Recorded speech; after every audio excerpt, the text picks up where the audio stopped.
نماز نماز حضور فرماتے ہیں قرۃ عینی الصلاۃ. حضور سرور کائنات فرماتے ہیں کہ میرے آنکھوں کی ٹھنڈک ہے نماز. یہ قرۃ عینی الصلاۃ. جب آپ کسی مسئلے میں پریشان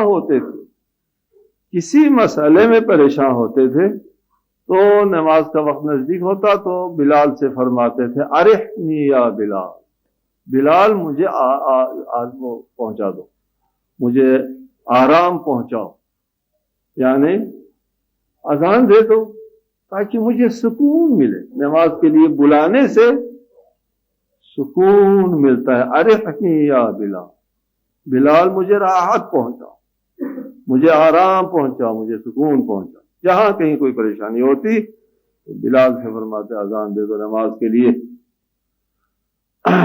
نماز سنتے رہتے ہیں آپ لوگ. نماز کے بارے میں کہا ہے کہ نماز معراج مومن ہے، اور نماز جو ہے وہ قربان کل تقی، بہت سے فضائل. میں ایک بات کرنا چاہوں گا نماز کے سلسلے میں، اور یہ جو شبۂ قدر ہے اس کے فیض لینے، اور روزے اور رمضان وغیرہ وغیرہ، اور عزاداری اور زیارات اور خیرات، یہ جو کچھ آپ کرتے ہیں ان تمام فیوز و برکات سے بہرہ مند ہونے کے لیے عرض کروں گا کہ نماز ہاتھ سے نہ جائے اگر نجات چاہیے.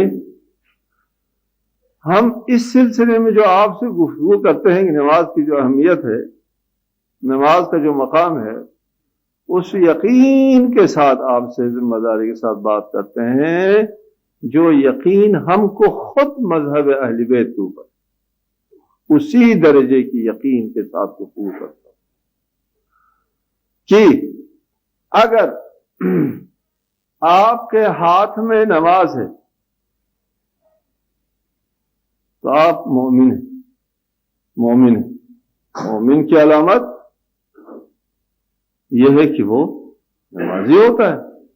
جھوٹ بولتا ہے وہ شخص جو نماز نہیں پڑھتا اور کہتا میں مومن ہوں، جھوٹ بولتا ہے.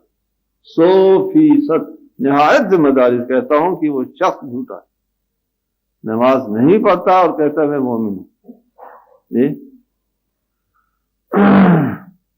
اس کے دل میں محبت اہل بیت نہیں ہے، وہ اہل بیت کے عاشق نہیں ہے،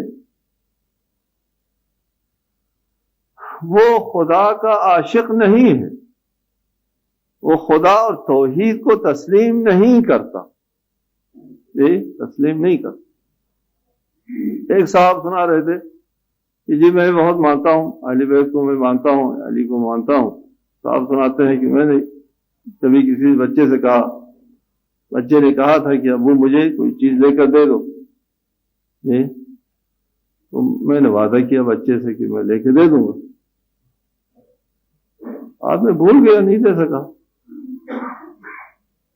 اور پھر میں نے اور موقع پر کہہ دیا بچے سے کہ میں آپ کو بہت چاہتا ہوں. میں کہا نہیں ابو آپ مجھے نہیں چاہتے. کیوں بیٹا؟ کہ آپ نے وہ چیز مجھے لے کر کے نہیں. اس ادعاء محبت کو ایک بچہ قبول نہیں کرتا جو عمل میں ظاہر نہ ہو. دیکھو نا، بچے نے قبول نہیں کیا باپ کی بات. جی آپ مجھے نہیں چاہتے، یہ آپ میری بات جو ہے وہ مانتے نہیں ہیں، علی کی بات مانتے نہیں ہیں آپ. ہم یہ ائمہ کی بات نہیں مانتے، قرآن کی بات نہیں مانتے، اور پھر کہتے ہیں ہم بڑے عاشق ہیں. نماز اگر ہاتھ میں نہیں ہے کچھ نہیں، مومن نہیں، ائمہ کے محب نہیں، ولایہ اہل بیت دل میں نہیں ہے. نماز کے بارے میں ہے ان ردت رد ما سواہا و ان قبلت قبل ما سواہا. نماز اگر قبول، باقی سب اعمال قبول. نماز اگر مسترد ہو گئی تو باقی تمام اعمال مسترد. یہ اگر میں آپ کے لیے نصیحتاً عرض کرتا ہوں، اگر دو باتیں آپ کے پاس، ایک ولایہ اہل بیت اور پھر اس کے بعد نماز، یہ دو چیزیں آپ کے پاس، اس کے بعد کوتاہیاں ہو گئی، گناہ سرزد ہو گئے، یہ گناہ سرزد ہو گئے، تو ان گناہوں سے بچنے کے لیے آپ کے پاس امیدوں کا بہت بڑا سہارا موجود۔ محبت اہل بیت ہے جو قبولی اعمال کے لیے شرط، محبت اہل بیت کے بغیر اعمال کا کوئی فائدہ نہیں ہے۔ اور اس کے بعد دوسرے درجے پر نماز ضروری ہے، نماز کے بغیر باقی اعمال کا کوئی فائدہ نہیں، ترتیب ہے، نظام ہے۔ یہ جس طرح محبت اہل بیت کے بغیر نماز فائدہ نہیں دیتی، بالکل اسی طرح نماز کے بغیر باقی نیکیاں فائدہ نہیں دیتی۔ طے ہے یہ بات، مانے آپ یا نہ مانے، آپ کے اوپر حجت خدا پوری ہو رہی، یہ فائدہ نہیں دیتی۔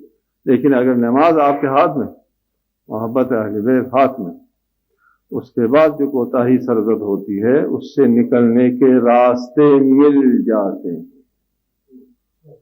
یہ ہے اصل بات جو بتانا چاہتا ہوں۔ پہلا راستہ یہ ہے کہ آپ کو خود ندامت ہوتی ہے، توبہ کرتے ہیں آپ، گناہ کرتے ہیں آپ، اور گناہ جو ہے وہ آپ کو خود برا لگتا ہے۔ جیسے آپ کو گناہ برا لگا، ندامت ہو گئی، یہ گناہ معاف۔ دوسری چیز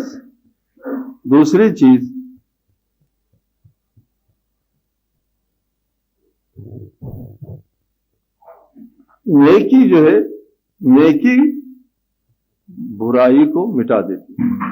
ان الحسنات یذہبن السیئات، نیکیاں جو ہے وہ برائیوں کو دور کر دیتی ہے، مٹا دیتی ہے، ختم کر دیتی ہے۔ ایک جگہ آپ سے گناہ سرزد ہوا اور پھر اس کے بعد آپ نے دن میں 5 مرتبہ نماز تو پڑھنا ہے نا، یہ نماز پڑھ لی، وہ برائی دھل گئی۔ پھر کوئی گناہ سرزد ہو گیا، پھر نماز پڑھی، پھر برائی گناہ دھل گیا۔ اسی لیے حضور نے تشبیہ دی ہے نماز کو گھر کے دروازے پر موجود ایک حمام کے ساتھ۔ ایک شخص کے گھر کے دروازے پر حمام ہے اور وہ 5 مرتبہ دن میں نہاتا ہے، دھوتا ہے جسم کو، تو اس کے جسم میں کوئی میلہ موجود ہو سکتا ہے؟ نہیں ہو سکتا۔ جو شخص نمازی ہوتا ہے وہ ہمیشہ گناہوں سے پاک ہوتا رہتا ہے، پاک ہوتا رہتا ہے۔ یہ اچھا، تیسری صورت یہ ہے کہ خود خداوند عالم معاف فرماتا ہے، وہ ارحم الراحمین ہے، وہ غفور الرحیم ہے، وہ معاف فرماتا ہے خود۔ چوتھی صورت ہے کہ اگر سارے گناہوں کا بوجھ لاد کر کے ہم جاتے ہیں قبر تک اور حشر تک پہنچتے ہیں، تو اس وقت ائمہ ہماری شفاعت فرماتے ہیں۔ یہ چوتھی صورت یہ ہے کہ ائمہ ہماری شفاعت فرماتے ہیں، ٹھیک ہے۔ اب اگر ہمارے ہاتھ میں نماز نہیں ہے، پتہ نہیں اس صورت میں کیا ہوگا کہ آپ کا ضمیر، آپ کا وجدان یا میرا بیدار نہیں ہوگا۔ ضمیر اور وجدان بیدار ہوگا تو برائی کو برائی سمجھنے لگتا ہے، انسان کے اندر ندامت آتی ہے، توبہ کرتا ہے۔ جس شخص کے پاس نماز چھوڑنے کے، جس کے بارے میں کہا ہے کہ نماز جو متعمدن چھوڑتا ہے کہ وہ دین سے خارج ہو جاتا ہے، اس کو چھوڑنے کو برائی نہیں سمجھتا، وہ کسی اور برائی کو برائی نہیں سمجھے گا، توبے سے رہ گیا۔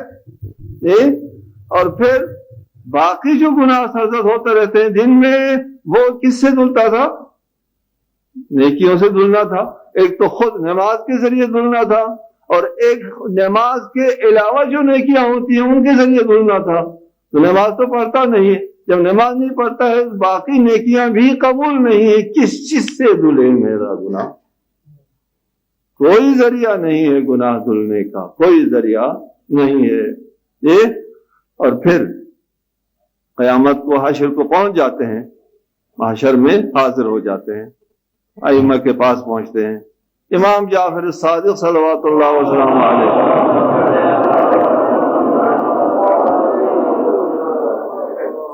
فرماتے ہیں، مستند حدیث ہے، لا تنال شفاعتنا لمن استخف الصلاۃ.